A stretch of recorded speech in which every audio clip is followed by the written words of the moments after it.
But hey there, tubers, tubettes, all the various crazy people. This video is totally impromptu and absolutely totally unplanned. And one of my favorite sayings, if you know me, has always been, if you want to make God laugh, tell him your plans. Now, my plans today was to go, and if you're new to the channel, my girlfriend's name is Baby Mae. Her and I have been together for 3 years. And we were going to go out this morning and do a video that we've been talking about for the last couple of 3 days that Mae wanted to make for her channel. And so we were all jacked up to do that today. And then later on this evening, we were invited by some friends to go to a birthday / Christmas gala, if you will. And we were really looking forward to that. Well, none of that happened. What did happen was Baby Mae had to be taken to the emergency room. Now, I've been with her for 3 years. Neither one of us, and I've been here for 5 years, neither one of us has ever had to step into an emergency room in all the time that we've been together. And we've been very reticent when we were not feeling well to go to the hospital, especially over the last couple of years, because of the pandemic thing. And God forbid you go into a hospital or an emergency room these days with any kind of a fever or temperature. And I know too many people that have been quarantined for 14 days once they show up because they feel everything's COVID. And I won't go there, but you know what I mean.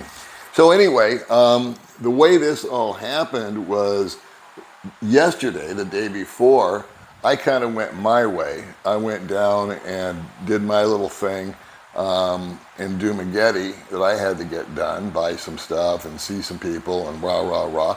And Mae went off in another direction with one of her girlfriends. And they went up to, I forget where it was, they went up to some mountaintop place and were jicky-jacking around up there, taking pictures and making videos, I guess. And they had lunch, and she came home because it started to rain. So she was a little disappointed because she was trying to make a certain video about a certain thing. I don't pretend to understand what she's saying. And it didn't work, so she was a little cracked. And anyway, so we stayed home last night. Everything was normal. At about 6 or 6:30, Mae said, you know what, Daddy Paul, I feel really sleepy. I'm just going to go to bed. I said, okay, honey, go to bed. And I, myself, was going to read a book, but my eyes were tired, so I said, you know, I'll just listen to some music. And I laid here on the couch, and I put some music on, and by 7:30, I was out cold. And shows you how exciting we are.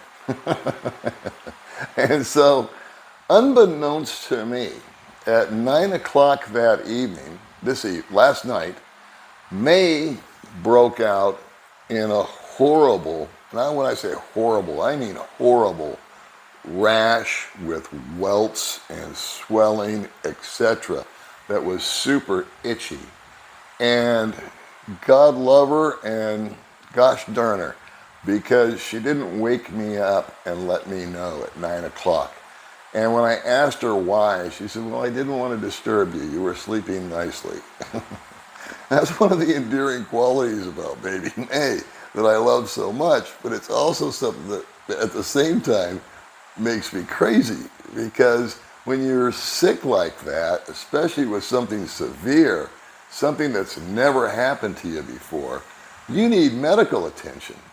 But Mae is the atypical province girl who just thinks that, you know, sniffing some mentholypus leaves and boiling hot water and drinking that will cure everything.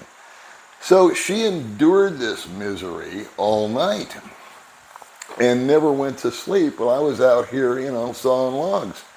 I woke up about 4 o'clock in the morning because I pooped out at 7:30 at night, so that makes sense. And I was out front, and normally when Mae wakes up, she comes bouncing out the front door and gives me a hug and a kiss and says, good morning. And at about 5 o'clock, 5:15 maybe this morning, she just said, "Daddy Paul," in a real weak voice. And I said, "Yeah, what's up?" And I thought she was just calling me. And she said, "Come here." And so I thought, well, this is weird, because usually she's bouncing out the front door. And I went in, and I went into the bedroom, and there she was, covered with welts. And her eyes were near slits. You could barely see them. They were so swollen. And you know, I mean, I know she's Asian, but they were just tiny little, just like a crack in a blind.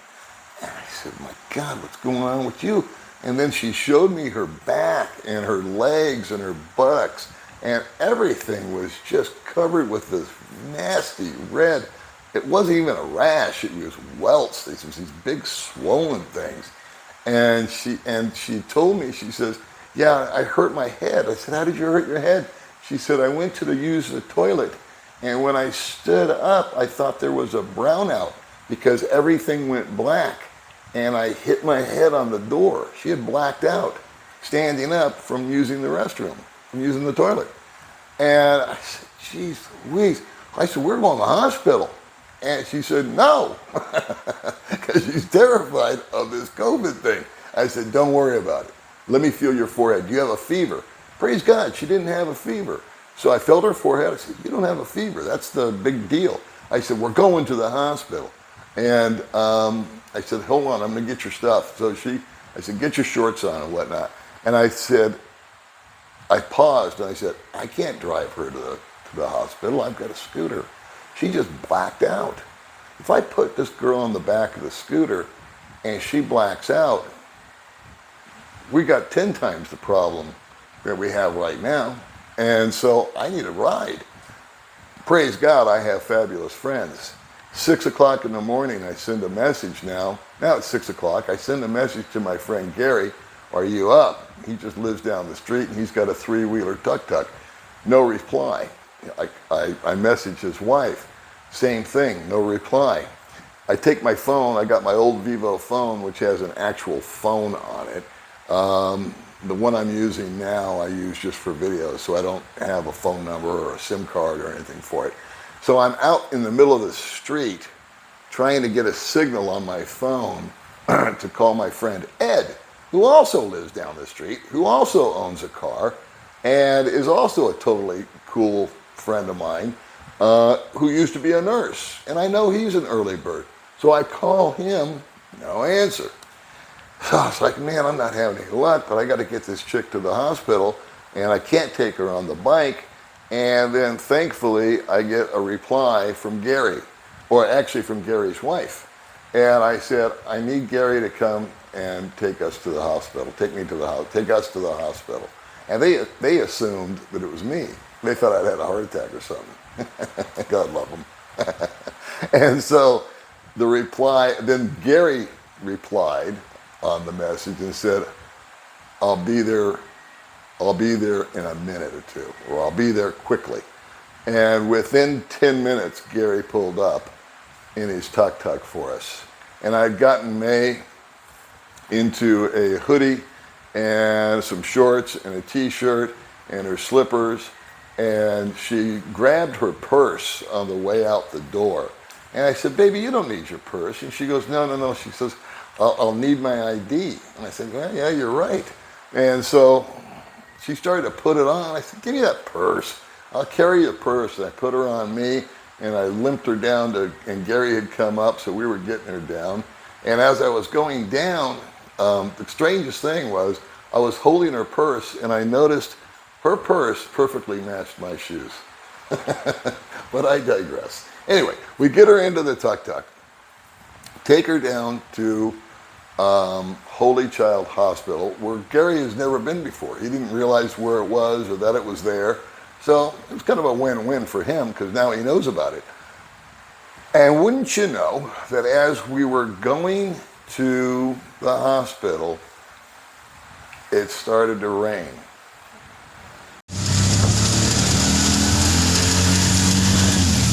Right hip? Left. No, I've been down past this place a billion times and I never knew the dam was closing. That's amazing. Well, Gary drops us off in front of the hospital at the emergency room. We get out, he goes to park, he's tucked, and we get in really quick. The guard, I just pointed to the emergency room. So instead of us making us fill out miles and miles of paperwork and our name, our address, he just takes our temperature real quick, stamps our hands, and says go. So good for him. He understood the situation. I have never been to the emergency room except for one time when I first got here. And it was so long ago, it was a totally different process. Mae has never been in an emergency room in her life. Now, she's been to the hospital to visit people. Her and I have gone to visit people that are in the hospital. And I think the last time Mae was actually admitted into a hospital was about 15 years ago in Manila when she came down with dengue fever. And she was in the hospital for about a week with that. But that's another story. We get there, and there's about 5 minutes of utter confusion because I don't know what their process is, where to go, what to do. Didn't look like there was anybody to ask. So I just parked Mae on the bench there, and I just bolted into the emergency room and said, "Hey, you guys busy?" He said, "Sir, you need to take a number out front." And I said, "Oh, okay, where's the numbers?" They said, "Right over there." And believe it or not, there was an old lady in a chair, and I thought it was her job to give out the numbers. Turns out it was just an old lady in a chair who was half asleep blocking the numbers. So I had to reach around her and get my number 12. And we sat for about 10 minutes. Gary came and joined us by that time. And then, sure enough, number 12, that's us. We went to and sat in a chair, which had a sign that said triage. And what it really was just a chair in the middle of the sidewalk right there where people walk in front of at the back of the emergency room. But a nurse came out and took her blood pressure, took her temperature. Thank God she didn't have a fever, so we didn't get into the whole COVID conversation. And then a doctor came out and just kind of asked her some questions and analyzed the situation. And then he pulled me right over. And he said, "Okay," he said, "I'm going to treat your wife, and I'm going to give her 7 different medications. I'm going to start her off with a small sedative, and then I'm going to give her," I apologize, but I was all flustered at the time. I don't remember everything. Something to the effect of a steroid and an antihistamine and the sedative and this and that and another that I don't even recognize. And he said, "The main thing that I'm concerned with her is that her throat doesn't swell shut. That's when we're really in trouble." He said, "So we're going to get her in here. We're going to put a stent in her hand, an IV, and then we're going to inject her with these 7 different medications, starting off with the sedative, and then we will inject her with these 7 meds that she's going to be needing." And he said, "Rock on." So sure enough, they got her into a bed. They got the chicadero in top of her hand, and those boys hurt. I've had those before. And I had my old Vivo. I don't know if I mentioned that to you or not. My old Vivo, my old $80 Vivo. I thought I'll videotape this, or at least part of it, because she had already given her a few shots. So I videotaped a little bit of the lady giving the IV injections to Mae, and Mae wincing every time that she got one.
So now May has been injected. My consultation was not with the doctor, but with the nurse. And I said, so where do we stand? What's the dealio here? And she says, well, we're going to give it about an hour. And you're welcome to wait outside. We don't want you in the room. But she's probably going to be asleep because the doctor gave her something to relax her. And sure enough, I looked over and May was just conked out. And I said, an hour? I said, how long until she wakes up? And she says, well, she'll be in and out of it for at least 45 minutes. And then usually within an hour, she'll come off the sedative that he gave her. I said, okay, cool. Thank you very much. And so I went out and I kind of updated Gary what was going on. And I said, you know what? May's going to be out of it. And we can sit here around a bunch of 6 people for an hour, or we can go get a cup of coffee. So we hopped in the tuk-tuk and we drove down to Tom Tom's, which was closed. But right next door to Tom Tom's, of course, is another coffee shop called Bo's, and they were open. So we sat down and we had our coffee, and we killed about 45 minutes, had a conversation about, May and the party and life and this and that and the other. And I couldn't thank him enough. I'm so grateful to have friends like Gary and Ed, and the list goes on and on. But we gave it 45 minutes. We went back to the hospital, and sure enough, we went back in, and May was laying there, and she was still asleep, but they had put what looked like a prescription in her hand. So she had this prescription, it was like this, in her hand, but she was out of sleep, so they had just put it there. And so when I came into the room, I grabbed the prescription, what I thought was the prescription, and it woke her up. And I said, how do you feel? And she goes, I don't itch anymore. The woman had been up scratching all freaking night and didn't wake me up. It's going to be a long conversation with me and her tomorrow about this. Anyway, I thought it was a prescription. What you'll find interesting, I found interesting, I think you'll find interesting too, is that it wasn't a prescription, it was the 7 medications that they had given her. And so I looked at the male nurse that was there, and I said, what do we do with this? Is this something I take home and refill? Is this something for me to go get? He goes, no. He says, you take this over to the pharmacy. These are the medications that we used on her. You're going to walk over to the pharmacy and you're going to buy them. And then you're going to bring them back to me so that we can replace and replenish our stock here. And I thought, well, that's kind of weird, but now that I've thought about it, it actually makes sense. So I did just that. I walked over to the pharmacy and I handed this guy this list of 7 different medications. And I think you'll find this interesting too. I sure did. I was standing on one foot and then the other because I had maybe 8,000 or 9,000 pesos in my wallet. And I wasn't really sure how much 7 IV medications was going to cost. And then I kind of breathed a sigh of relief because I looked in my wallet and I realized that I had my debit card from Commerce Bank. So I figured whatever it is, I can pay for it. That won't be an issue. And I was thinking $200-300 or something, for all these meds. Still had the U.S. mentality after 5 years. And the guy came back after about 5 minutes and he said, all right, so you owe us a total of 987 pesos, which is $20 even at today's exchange rate. Within 5 cents, $20 for all the meds that they used. He put them in a brown paper bag. I dutifully marched them over back to the nurse. He counted them. He did an inventory on them, made sure everything was copacetic. He said, okay, sir, wait right here. She seems to be responding nicely. We'll go ahead and release her. I'll get you your bill. Okay. So I sat down with May, and she sat up and kind of got herself organized. And in came the bill. And again, I was thinking, well, this is going to be through the ceiling. This is the emergency room and whatnot. And so I went to go pay the bill, and Mae had the presence of mind, God love her. She said, you know, I've got a Phil Health card. I said, that's right, you've got Phil Health. So she gave me her card, and I went over with the bill, and they added it all up. And the Phil Health doesn't kick in immediately. It's not like you get the discount now. They're going to charge you full price. And then later on, once Phil Health reviews it, they will give Mae, because it's in her name, whatever refund, if any, that she's entitled to. So the bill, are you ready for this, boys and girls? 1,150 pesos, $23. And that included a surcharge for the emergency room. And they gave me one more prescription to go fill for her to take one pill a night for the next 5 nights. That was 180 pesos, or $4. So, Baby Mae, who came down with some sort of horrible allergic reaction to something the day before, and where her eyes were shut and where she had blacked out, she got into the emergency room, she got treated, she got medicated, she got a prescription, and all of this started at about, Gary picked us up somewhere, again the timeline is sketchy because I was flustered, somewhere around 6:15-ish. We were in the hospital, I think, by 6:45. If you include the coffee that Gary and I had together, $50. $50. People always ask me, what do you do for insurance? And I always tell them, well, I self-insure. In other words, I keep money set aside. I don't see the value in buying a bunch of expensive insurance plans because again, this is the first time I've had first-hand experience with an emergency room situation. And I imagine if I had crashed my bike and broke 3 bones, it would be a whole lot more money. But at the end of the day, I just wanted to share that information with you. Not telling you don't get insurance, but that's what it was. And God bless Gary, he had us home before 9 o'clock. And as it turned out, he had a 9:30 appointment to have his tuk-tuk serviced. So he was happy as a clam, A, to help, and B, he had plenty of time to get his tuk-tuk back down to town and keep his appointment. So here's what I took away from all of this is, number one, it is awesome to be blessed with good, caring friends that will help you in a pinch, no matter what time you call them. So Mae and I, number one, we want to thank Ed for responding and offering to help. He got the message after the fact. Of course, we want to give our love and appreciation to Gary. I wanted to share with you that at Holy Child, I was completely happy with the medical attention that Mae has received, and I praise God that she's on the mend. She's not well enough to get up and go out tonight, obviously, or tomorrow probably, but she is on the mend. And the last thing that I'll leave you with is this, is I have a brand new appreciation for women.